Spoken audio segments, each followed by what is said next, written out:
Talk North listeners, we have a deal for you through our friends at Bite Squad, bitesquad.com, and the Bite Squad app. Use the promo code FOOTBALL anytime between December 27th and January 2nd.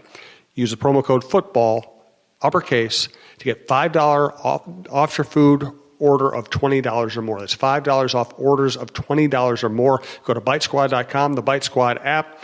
Use the promo code FOOTBALL. We appreciate everybody who has supported our relationship with Bite Squad. We appreciate Bite Squad for sponsoring the programs. And here is the program. You're listening to Stephen Strom on TalkNorth.com. What's going on, everyone? Stephen Strom here, TalkNorth.com. Hope everyone had a great new year. We're in the swing of things, 2019. Can't thank you guys enough for the support you guys give me and the whole program. Big thanks to Brandon Morton, my producer, Jim Stewart. If you want to advertise with him, he's on TalkNorth.com. You know where to find him. So, Negative Dave is coming on today. He's got a lot to say regarding the last week and what's transpired in Minnesota sports. Not very good. I don't know if I want to start with the positives or negatives. The one positive we'll get into, I guess, a little later. I'll start with the negative, and that is the Minnesota Vikings. Did you expect anything less? Let me ask you, did you expect anything less on Sunday than the way they came out? I can't honestly say that I'm shocked by what happened. You saw it all the way from 2 weeks ago against Detroit, where they came out flatter than a pancake, and you knew if they did the same thing against Chicago, it would hurt them, and you would think that Mike Zimmer would preach, we need a fast start, we need a fast start, and you didn't get it. There is no fingers you can point at anyone. Like, this isn't anyone's fault but the Vikings. You had a combination of things that had to happen, right? You needed the Eagles to flake out, and they didn't. Nick Foles beat the Rams in L.A. He beat the Texans. Let's be honest. The Vikings didn't deserve to make the playoffs this year. It's that simple. The Eagles played better towards the end of the year. That's it. That's all. It's not complicated. The Vikings were not a playoff team. And they had 6 games that they needed just to win one. And these are against all good teams, right? You couldn't beat the Rams. You couldn't beat the Saints. You couldn't beat the Bears. You couldn't beat the Patriots. You couldn't beat the Seahawks. And you couldn't beat the Bears in a win-or-go-home scenario at home. Now, everyone is jumping. I mean, they are going for the throat of Kirk Cousins. You cannot sit here and blame Kirk Cousins for this whole season. Mike Zimmer, in every big spot, he can't win. Go look at his record. Go look at his losses. Against the Eagles, you get blown out. You shouldn't have ever even been there, first of all, with the miracle happening. You need a big spot against the Bears. They weren't even trying to win, and you still lost. You can't sit here and blame Kirk Cousins for the... Are you going to blame him for the Rams game where he threw for 400 yards? Are you going to blame him for the Saints game where Thielen fumbled and Diggs ran the wrong route? The Bears, fine. The Seahawks, fine. The Patriots, fine. The Bears, fine.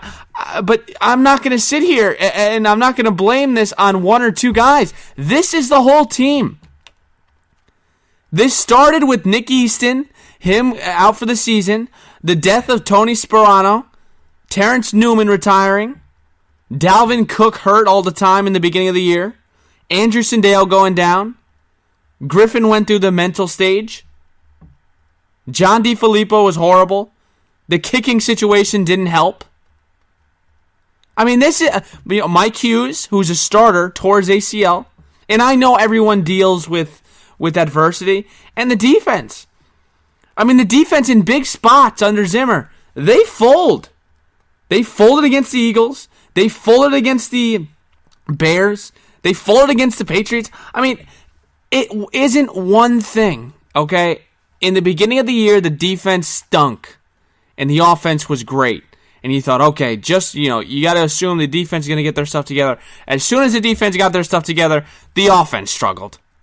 And the offense couldn't get anything going. And towards the end of the year, it was like a struggle. It was like pulling a tooth to get a first down.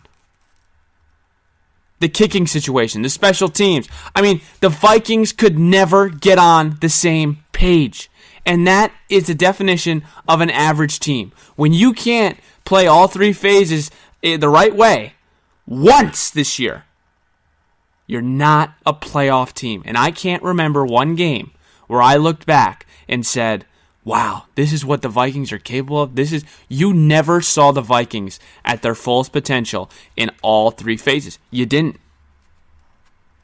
So I refuse to sit here and blame Kirk Cousins, blame Mike Zimmer. They're all to fault. They're all to fault.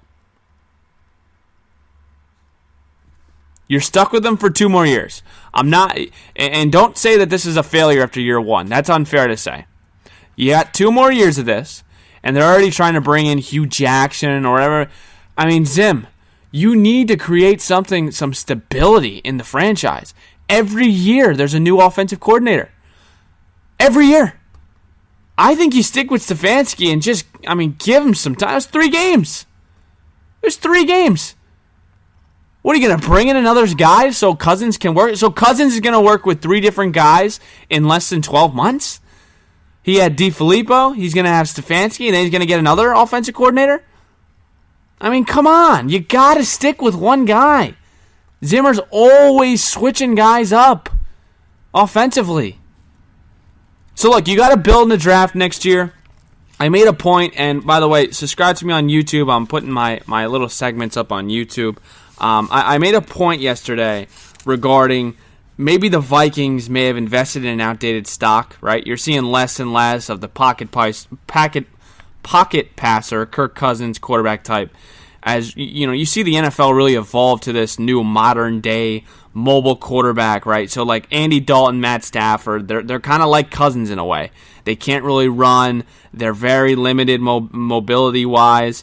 They can throw it, but if they don't have a good offensive line, they can't overcome that.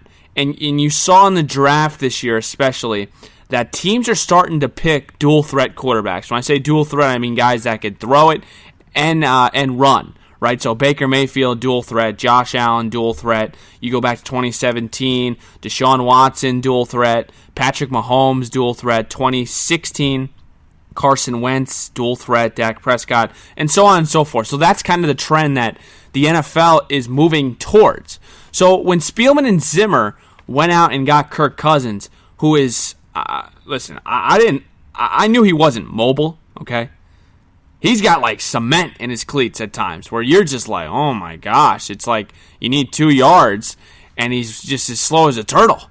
So I knew that he wasn't mobile per se, but I didn't think he was this bad. I'll be honest with you. I didn't think he was this immobile.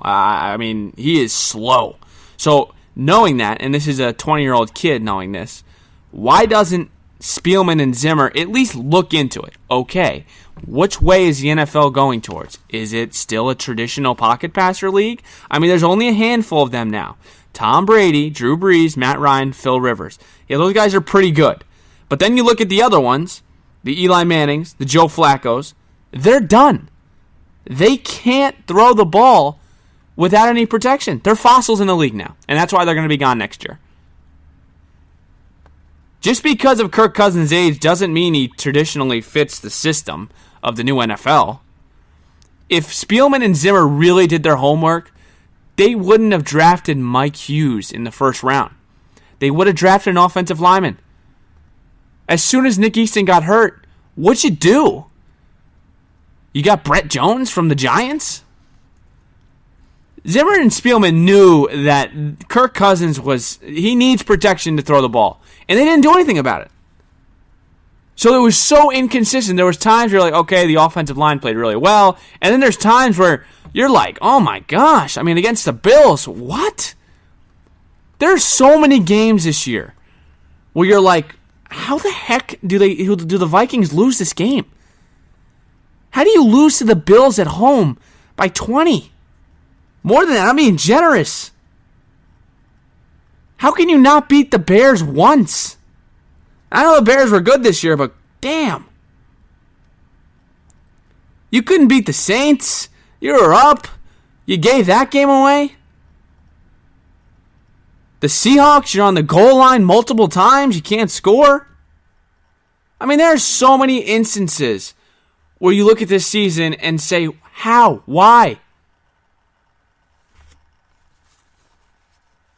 Russell Wilson, Patrick Mahomes, Andrew Luck, they're the cream of the crop now. And what's in common of all these guys with Wilson, Mahomes, Luck, Watson? They all can run and they can throw. The game has changed dramatically.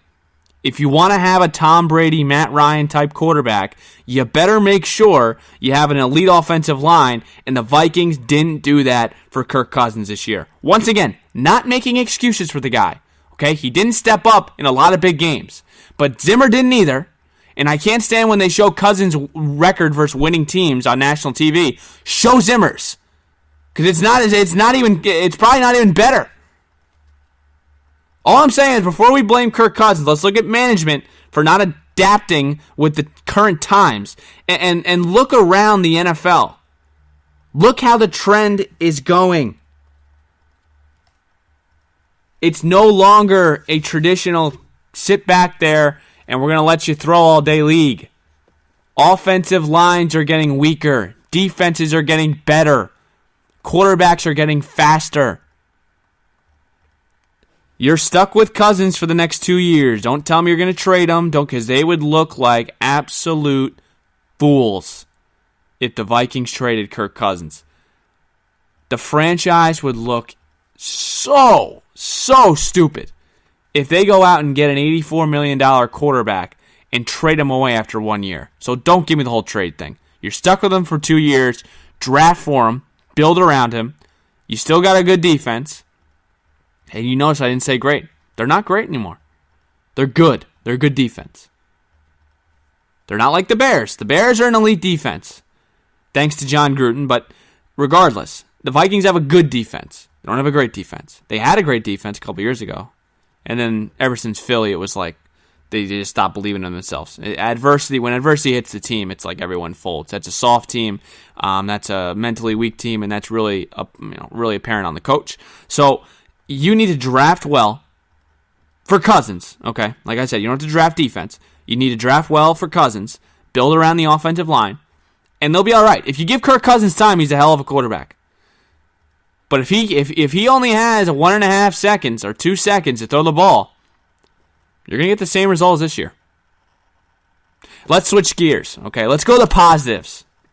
And the Lord knows we needed this. And I tweeted yesterday, what happened yesterday with the Gopher Hoops team? Listen, Minnesota fans deserved yesterday, okay? And this was the first time the Gophers won in Madison in football and basketball in the same season since 1973. This is Patino's and Fleck's revenge tour. If you would have told me that even one of them would win, Gopher Hoops is going to win it, oh my gosh, that'd just be like we'd throw a parade. Both of them winning. Put statues of them. Put statues of them up there. Jeez. Now, this is also this is the Gopher basketball first victory against the Badgers since the 2013-2014 season, right? And snaps an 8-game losing streak. It's the first time the Gophers won at Kohl Center since 2009. That's 10 years. That is incredible. 2009, and it's the first against ranked Badgers team on the road since 1994. So that is incredibly impressive. I was really, you looked at the game, I know the Badgers really struggled shooting the ball. I know they were, and you got to credit the defense, but you also got to say, okay, I mean, Wisconsin, that first half, they shot horribly. Absolutely horribly. And they also shot 41% from the free throw line, thanks to Ethan Happ. But you look at this team, they got pieces. I mean, I'm not telling you they're going to the Final Four, but they got pieces. They really do.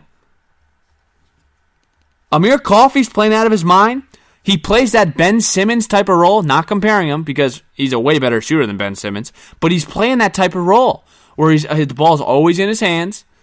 He's always in attack mode. He's constantly making plays defensively too. Coffey had 21 points yesterday. He has been the guy. He fell off his sophomore year because he was injured, but freshman year you saw it. This kid is really good.